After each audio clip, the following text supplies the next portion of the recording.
कम से कम भी 40,000 से ज़्यादा वोट कटी और वो सारी वोट कट गई हिंदू की। कि ये ठीक चीज़ है।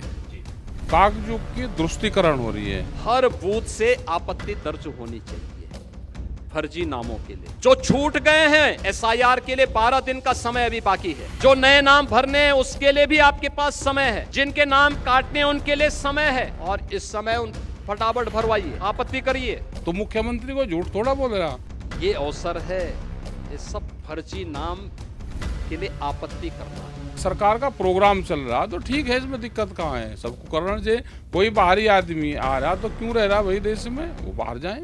15 करोड़ 44 लाख से घट करके ये हो गई है 12 करोड़। ये जो 4 करोड़ का गैप है ये मिसिंग है। ये आपका विरोधी नहीं है। इसमें से 85 से 90% आपका मतदाता है। मुख्यमंत्री ने ठीक कहा, ये फंस गए इसमें। मुस्लिम वोट तो कटे नहीं जो ये काटना चाह रहे थे, ये हिंदू वोट कट गया। दर्शकों नमस्कार, डीएनपी इंडिया में आपका स्वागत है। मैं हूं आपके साथ राहुल चौधरी और मेरे साथ भारतीय किसान यूनियन के राष्ट्रीय प्रवक्ता राकेश टिकैत साहब मौजूद हैं। देखिए, देश में बहुत कुछ चल रहा है और प्रदेश में भी काफ़ी कुछ चल रहा है। दर्शकों, 2027 का विधानसभा चुनाव है और उससे पहले काफ़ी सारी कवायद शुरू हो चुकी है। अभी हमने देखा कुछ दिनों पहले गन्ने का रेट भी बढ़ाया गया था, क्योंकि लंबे समय से मांग चल रही थी कि गन्ने का रेट बढ़ाया जाए। तमाम सारे मुद्दे हैं। टिकैत साहब से बात करेंगे। टिकैत साहब, बहुत बहुत स्वागत है आपका। स्वागत है जी, नमस्कार जी राहुल जी। अच्छा, पहला प्रश्न तो मेरा यही है कि देखिए, एसआईआर को लेकर के एक गजब ही माहौल चल रहा है। सरकार ये कह रही है कि एसआईआर के पक्ष में सबको रहना चाहिए, लेकिन विपक्ष ऐसा है, उसका ये कहना है कि वोटों की चोरी, वोटों की डकैती कर रही है बीजेपी सरकार और इसीलिए ये एसआईआर करवाना चाहते हैं और चोरी करके गद्दी पर बैठे हैं। ऐसा है ना, इससे तो विपक्ष वालों को फायदा हो गया। अगर आप इसके सर्वे करो, या सरकार ये सारे लेके या फंसेगी सरकार, अब या वापसी ले तो कैसे ले।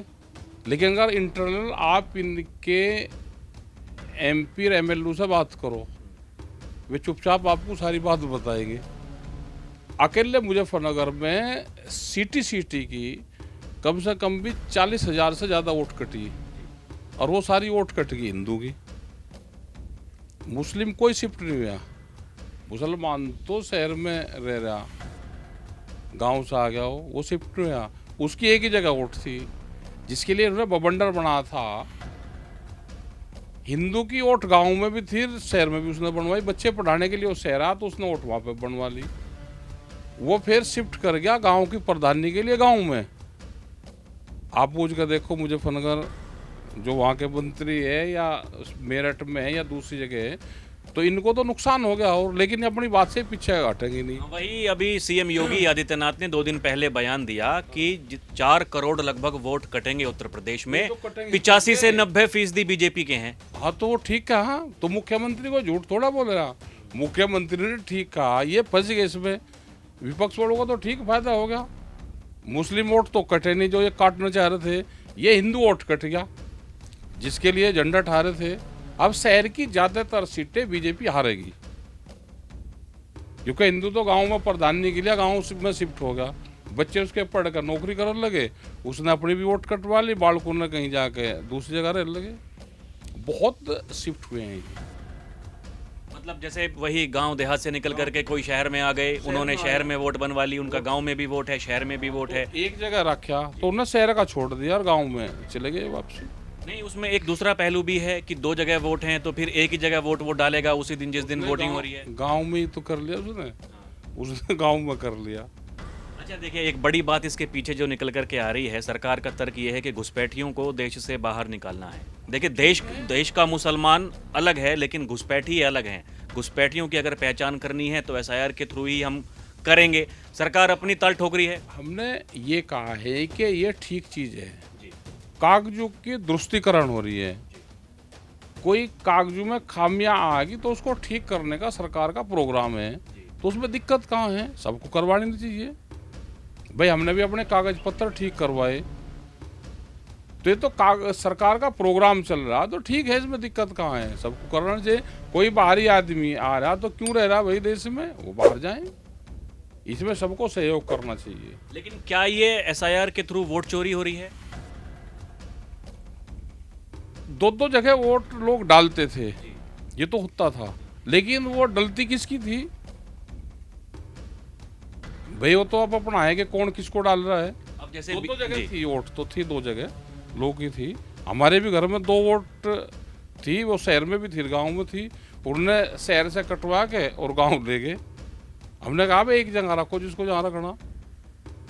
अब जैसे बिहार में चुनाव हुआ, बिहार में 65 लाख वोटर्स कटे, लेकिन सबसे ज़्यादा मतदान कर दिया वहाँ की जनता ने बाहर निकल कर के और जिता दिया एनडीए को। अब जो विपक्ष है वो कह रहे हैं कि देखिए वहाँ भी वोट चोरी हो गई। ऐसे नहीं, उनका तो काम है भाई, वे कहेंगे, सबका अपना काम है, विपक्ष का काम है। या पॉलिटिकल आदमी का क्या काम है? या तो सत्ता में बैठो, और नहीं तो फिर सरकार की खामियां गिनवाते रहो। तो सबका काम है, होना चाहिए। पॉलिटिकल आदमी को और क्या काम है? वो उसकी कमी ढूंढ ढूंढ कर बताता रहे। अभी 2027 से पहले बड़ी चर्चा गन्ने के भाव को लेकर थी, और देखिए आपके साथ लंबे समय तक रहे राष्ट्रीय लोकदल पार्टी, उनके मुखिया हैं जयंत चौधरी। 2024 के लोकसभा चुनाव से पहले वो कह रहे थे कि 400 पार करा दीजिए, गन्ना भी 400 पार हो जाएगा। 400 पार तो हुआ नहीं, मतलब सीटों की मैं बात कर रहा हूँ, लेकिन गन्ना 400 तक पहुँच गया है। एक उम्मीद और है आपको कि 27 के चुनाव से पहले एक और बड़ा कोई इस तरह की घोषणा कोई हो सकती है? देखो, गन्ने के रेट की बात हो रही 450। हमारा 27 से पहले 450 दे दो, जो अलायंस पार्टी है वे भी दे दो और सरकार भी दे दो।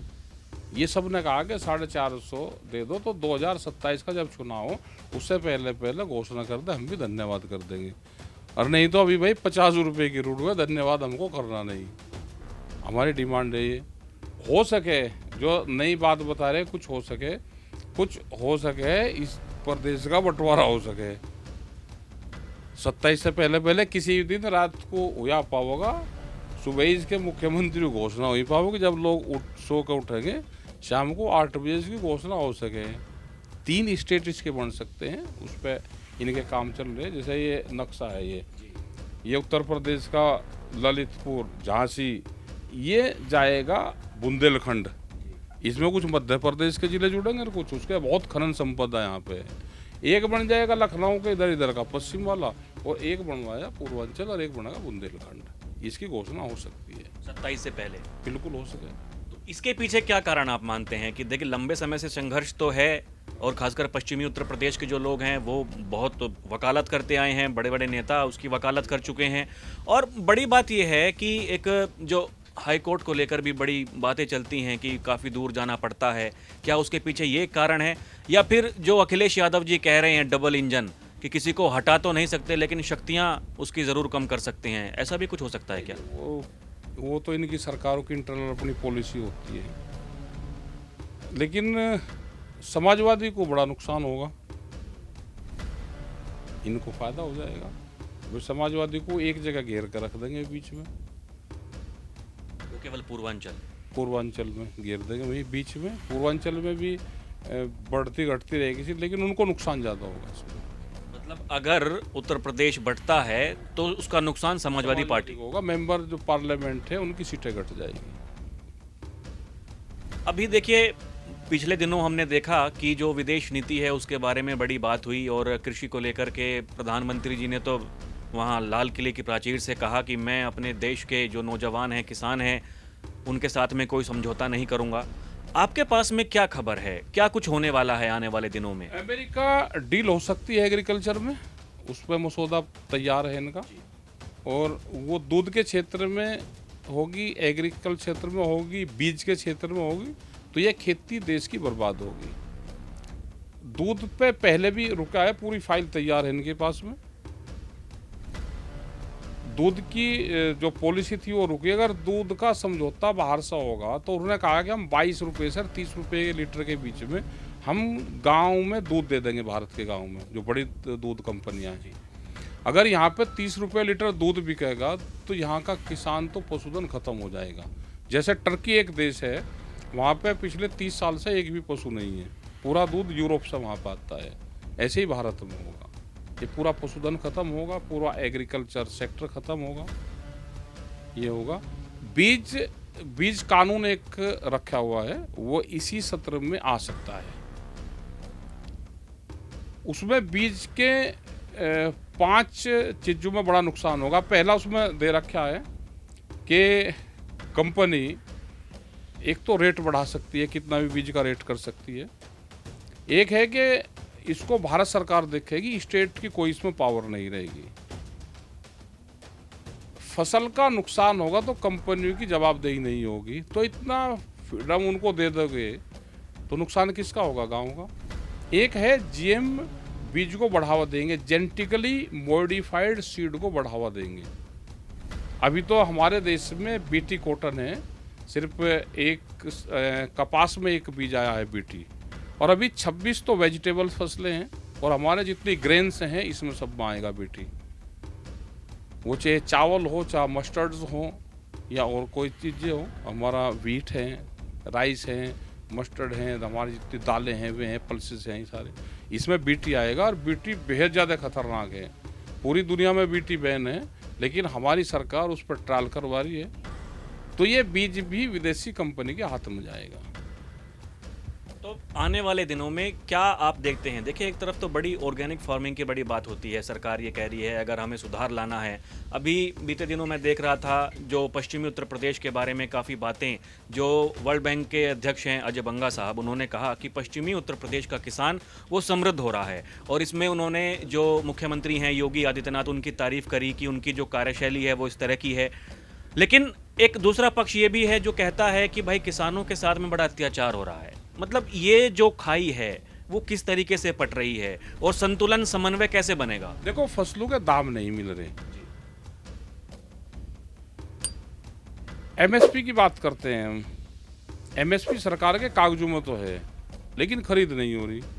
आप चाहे यहाँ पे जिस क्षेत्र में इसकी बाजरे का लगा लो, आप गन्ने का लगा लो, आप चावल का लगा लो, आप गेहूं का लगा लो, आप मक्का का लगा लो, एमएसपी पर खरीद नहीं है। एमएसपी गारंटी कानून चाहिए। जो भारत सरकार ने रेट तय कर दिया उसके कम पर खरीदना हो। अब फायदा हो रहा है व्यापारियों का। आप बिहार में लगाओ, पूरी जो मंडी है उसको बाजार समिति बोलते हैं, बिहार में पूरा बंद है। वह पिछले 20 साल से एक भी मंडी वहाँ नहीं चल रही, सब बंद है। वहाँ पे बड़े बड़े व्यापारी 4-4, 5-5 एकड़ में गोदाम बना रखे, और वे गोदाम बना के वहाँ पे व्यापारी अनाज खरीदता है, गांव से इकट्ठा करता है। पूरा आप ट्रक देखोगे ना, हाईवे से ट्रक, हजारों ट्रक हर रोज निकलता है। 1 लाख करोड़ रुपए से ज़्यादा का अकेले बिहार को नुकसान है। मंसूरी धान पैदा होता है बिहार उत्तर प्रदेश के बॉर्डर पे, और वो रामपुर, शाहजहाँपुर, मुरादाबाद यहाँ पे आने का बिकता है किसान के नाम पे। आप देख लो, उसकी जांच कर लो। हमने पूरे कागज दिए। रामपुर जिले में 200 करोड़ रुपए का घपला 1 साल का था।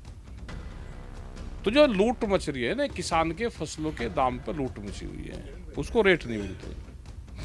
अब देखिए, राजनीति पर थोड़ा आते हैं। मैं उत्तर प्रदेश की बात कर रहा था।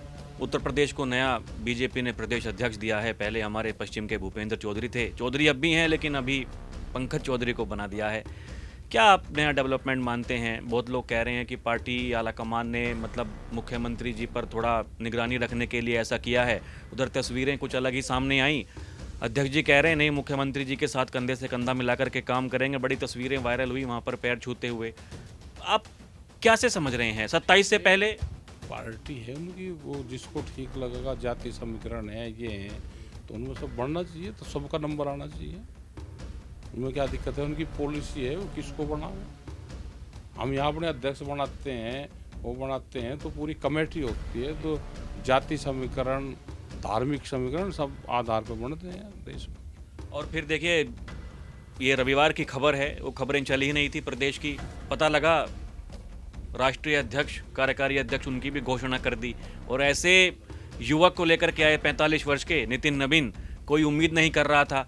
तो ये मतलब आप कैसे देखते हैं? एक तरफ विपक्ष लगातार घेरने की कोशिश कर रहा है, वो जैनजी को बढ़ावा देते हैं, कहते हैं इस देश के लोकतंत्र को जैनजी बचाएगा।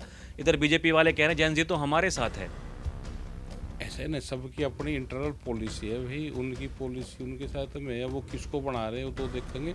और यूथ भी आगे आना चाहिए। यूथ ज़्यादा काम कर सकता है, उसकी नई सोच है, ज़्यादा काम कर सकता है। तो 27 से पहले क्या माहौल आप देख रहे हैं? अभी आखिरी प्रश्न मेरा, क्योंकि चुनाव बड़ा है, राज्य बड़ा है, अगर जैसे कि आप कह रहे हैं कि कुछ ऐसा हो जाता है कि मतलब विभाजन हो जाता है, लेकिन अगर नहीं हुआ तो किसके लिए आप विकल्प देख रहे हैं 27 में? भाई विपक्ष लड़ाई ठीक ठाक लड़ेगा। अब आंदोलन तो है नहीं विपक्ष वालों के भी। पहले विपक्ष होता था, जेल जाता था, संघर्ष करता था, एक आंसू गैस का गोला लगा नहीं, एक लाठीचार्ज हुआ नहीं, और सरकार बन जाए तो कैसे बनेगी? जेल तो जाना पड़ेगा। ठीक है साहब, आपने समय दिया, बहुत बहुत धन्यवाद। अभी के लिए इतना ही। आप देखते रहें डीएनपी इंडिया, हर खबर भरोसे के साथ। नमस्कार, जय हिंद।